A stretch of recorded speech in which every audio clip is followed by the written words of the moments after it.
کوئی بھی شخص اولاد سے نا امید ہو،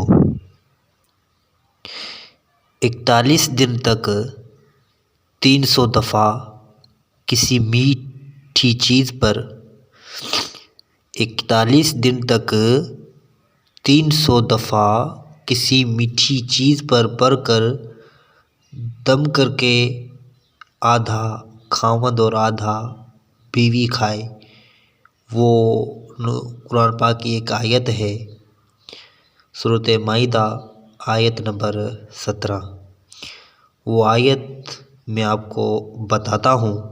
اس آیت کو جیسا کہ میں نے کہا کہ نا امید ہو اولاد سے تو 41 دن تک 300 دفعہ کسی میٹھی چیز پر پڑھ کر دم کر کے آدھا خاوند اور آدھا بیوی کھائے۔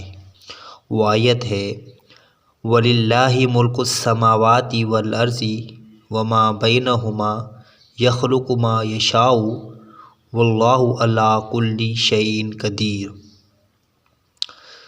دوستو، ایسی ہی ویڈیو دیکھنے کے لیے ہمارے چینل کو سبسکرائب کر دیں اور بیل آئیکن کو دبا دیں تاکہ جیسے ہی ہم ویڈیو اپلوڈ کریں وہ آپ تک پہنچ سکے۔ شکریہ، السلام علیکم۔